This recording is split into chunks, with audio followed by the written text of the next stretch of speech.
ಬೆಂಗಳೂರಿನಿಂದ ಮತ್ತೊಂದು ತಂಡ ಧರ್ಮಸ್ಥಳದ ಕಡೆಗೆ ಹೊರಟಿದೆ. ಶಾಸಕ ಗೋಪಾಲಯ್ಯ ನೇತೃತ್ವದಲ್ಲಿ ಧರ್ಮಸ್ಥಳ ಚಲೋಗೆ ಈಗ ಸಿದ್ಧತೆ ಆಗಿರೋದು ಮತ್ತು ಹೊರಡ್ತಾ ಇರೋದು. 200ಕ್ಕೂ ಹೆಚ್ಚು ಕಾರುಗಳಲ್ಲಿ ಕಾರ್ಯಕರ್ತರು ಭಾಗಿಯಾಗ್ತಾ ಇದ್ದಾರೆ. ಧರ್ಮಸ್ಥಳದ ಭಕ್ತಾದಿಗಳು ಭಾಗಿಯಾಗ್ತಾ ಇದ್ದಾರೆ. ಆಲ್ಮೋಸ್ಟ್ ಒಂದು 3,000 ಭಕ್ತಾದಿಗಳು ಒಟ್ಟೊಟ್ಟಿಗೆ ಹೋಗ್ತಾ ಇದ್ದಾರೆ. ಬಿಜೆಪಿಯಿಂದ ಧರ್ಮಸ್ಥಳ ಚಲೋ ಕಾರ್ಯಕ್ರಮದ ಭಾಗ ಈ ಮೂಲಕ ಮುಂದುವರಿತಾ ಇದೆ.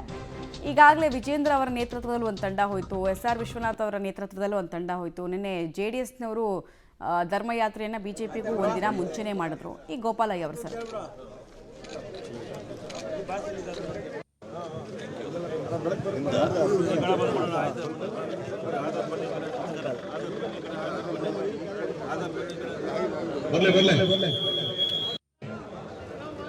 ಕಾರ್ ಒಳಗೆ ಬರಲೇ, ಗೇಟ್ ಮುಂದೆ ನಿಲ್ಲಿಸ್ತಾರೆ, ಒಳಗೆ ಬರಲೇ. ಆ 3,000 ಭಕ್ತಾದಿಗಳಿಗೆ ಬಸ್ ವ್ಯವಸ್ಥೆಯಿಂದ ಹಿಡಿದು ಅಲ್ಲಿ BMTC, KSRTC ಬಸ್ಗಳನ್ನೆಲ್ಲ ಒಂದಿನದ ಮಟ್ಟಿಗೆ ಈ ಕಾರ್ಯಕ್ರಮಕ್ಕೆ ಬಳಸ್ಕೊಳ್ಳಲಾಗ್ತಾ ಇದೆ. ಮತ್ತು TT ವ್ಯವಸ್ಥೆಯನ್ನು ಕೂಡ ಮಾಡಲಾಗಿದೆ. ಎಲ್ಲೆಲ್ಲೂ ಭಗವದ್ ಧ್ವಜ ರಾರಾಜಿಸ್ತಾ ಇದೆ. ಮತ್ತು ನಸುಕಿನ ಜಾವದಲ್ಲೂ ಕೂಡ 100 ಜನ ಕಾರ್ಯಕರ್ತರು ಪಂಚೆ ತೊಟ್ಟು ಸಿದ್ಧರಾಗಿದ್ದಾರೆ. ಆ ಮೂಲಕ ನಮ್ಮ ಭಾವನೆಗೆ ಘಾಸಿಗೊಳಿಸೋದಕ್ಕೆ ಪ್ರಯತ್ನ ಪಟ್ಟವರಿಗೆ, ಷಡ್ಯಂತ್ರ ರೂಪಿಸಿದವರಿಗೆ ದರ್ಶನ ಮಾಡೋದ್ರ ಮೂಲಕ ನಾವು ಟಕ್ಕರ್ ಕೊಡ್ತೀವಿ ಅಂತ ನಿರ್ಧಾರವನ್ನು ತೆಗೆದುಕೊಂಡಿದ್ದಾರೆ.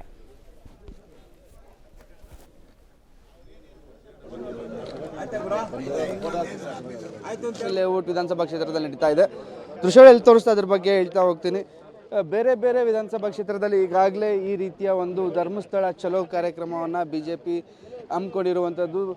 ಧರ್ಮಸ್ಥಳದ ಕಡೆಗೆ ನಮ್ಮ ನಡಿಗೆ ಅನ್ನೋದು ಸಾವಿರಾರು ಭಕ್ತರು ಒಮ್ಮೆಗೆ ತಮ್ಮ ವಾಹನಗಳಲ್ಲಿ, 100 ವಾಹನಗಳಲ್ಲಿ, ಇಲ್ಲಿ ಮಹಾಲಕ್ಷ್ಮಿ ಲೇಔಟಲ್ಲಿ ನೋಡ್ತಿರ್ಬೋದು.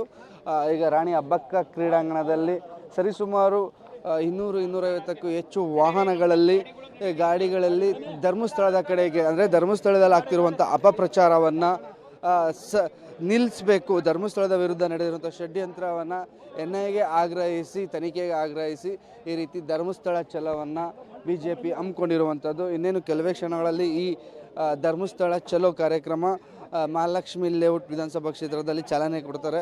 ಖುದ್ದು ಶಾಸಕರು, ಈ ಭಾಗದ ಶಾಸಕರಾಗಿರುವಂತಹ ಗೋಪಾಲಯ್ಯ ಅವರು ಮತ್ತು ಇತರ BJP ಮುಖಂಡರು ಮತ್ತು ಹಿಂದೂ ಪರ ಹೋರಾಟಗಾರರು ಭಾಗಿಯಾಗಿರುವಂಥದ್ದು.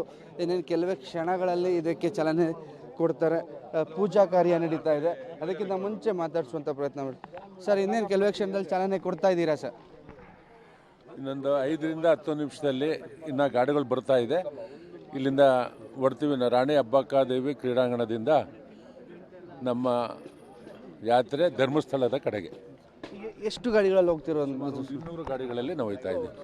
ಅಲ್ಲಿ ಏನಾದರೂ ಯಾತ್ರೆ ಮಾಡುವಂಥ ಪಾದಯಾತ್ರೆ ಧರ್ಮಸ್ಥಳಕ್ಕೆ ಹೋಗಿ ನಂತರದಲ್ಲಿ ಎಲ್ಲ ಆರ್ಚಿಂದ ಎಲ್ಲರೂ ನಾವು ಅಲ್ಲಿ ಇಳಿತೀವಿ. ಅಲ್ಲಿಂದ ದೇವಸ್ಥಾನದವರೆಗೂ ಹೋಗಿ ದೇವರ ದರ್ಶನವನ್ನು ಮಾಡ್ಕೊಂಡು ಆಮೇಲೆ ನಮ್ಮ ಕಾರ್ಯಕ್ರಮ ಏನಿದೆ ಆ ಕಾರ್ಯಕ್ರಮದಲ್ಲಿ ಭಾಗವಹಿಸಿ ಆಮೇಲೆ ನಾವು ಬರ್ತೇವೆ. ಇನ್ನು ಮಾಜಿ ಉಪಮೇಯರ್ ಆಗಿರುವಂಥ ಹರೀಶ್ ಅವರು ಇದ್ದಾರೆ ಸರ್. ಯಾವ ರೀತಿ ಕಾರ್ಯಕ್ರಮದ ಪ್ಲ್ಯಾನ್ ನಡೀತಾ ಇದೆ ಸರ್? ಯಾಕಂದರೆ ಕಳೆದ ಕೆಲವು ದಿನಗಳಿಂದನೂ ಸಹ ಧರ್ಮಸ್ಥಳ ಚಲೋ ನಡೆಸ್ತಾ ಬರ್ತಾ ಇದ್ದೀರಾ ಸರ್. ಇದೊಂದು ಧರ್ಮಯುದ್ಧ. ನಮ್ಮ ರಾಜ್ಯಾಧ್ಯಕ್ಷರಾದ ವಿಜೇಂದ್ರ ಅವರ ನೇತೃತ್ವದಲ್ಲಿ ಈ ಧರ್ಮಯುದ್ಧಕ್ಕೆ ಘೋಷಣೆ ಆಗಿದೆ. ಇವತ್ತು ನಮ್ಮ ಮಹಾಲಕ್ಷ್ಮಿ ಲೇಔಟ್ ವಿಧಾನಸಭಾ ಕ್ಷೇತ್ರದಿಂದ ನಮ್ಮ ಜನಪ್ರಿಯ ಶಾಸಕರಾದ ಗೋಪಾಲಯ್ಯನವರ ನೇತೃತ್ವದಲ್ಲಿ ಸುಮಾರು 200 ಕಾರು, ಒಂದು 15 ಮಿನಿ ಬಸ್ಗಳು, TTಗಳಲ್ಲೆಲ್ಲ ಸುಮಾರು ನಾವು ಒಂದು 2,000-3,000 ಜನ ಇವತ್ತು ಧರ್ಮಸ್ಥಳದ ಕಡೆಗೆ ಹೋಗ್ತಾ ಇದ್ದೀವಿ. ನಮ್ಮ ನಡೆ ಧರ್ಮಸ್ಥಳದ ಕಡೆಗೆ, ನಮ್ಮ ಯುದ್ಧ ಧರ್ಮಯುದ್ಧ.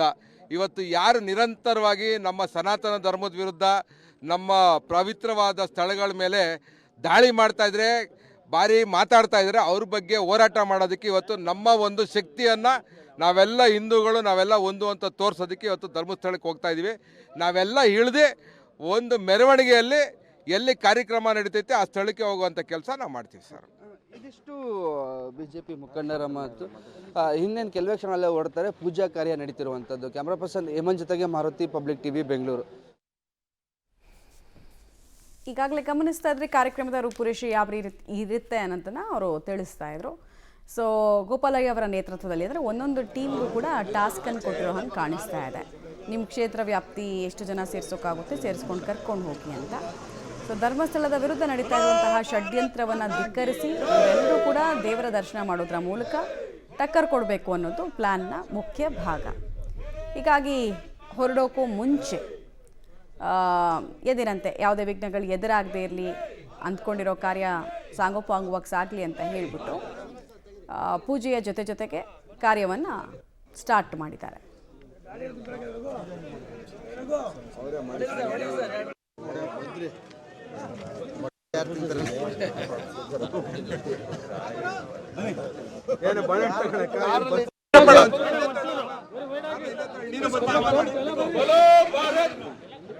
बोलो भारत माता की जय, बोलो भारत माता की जय।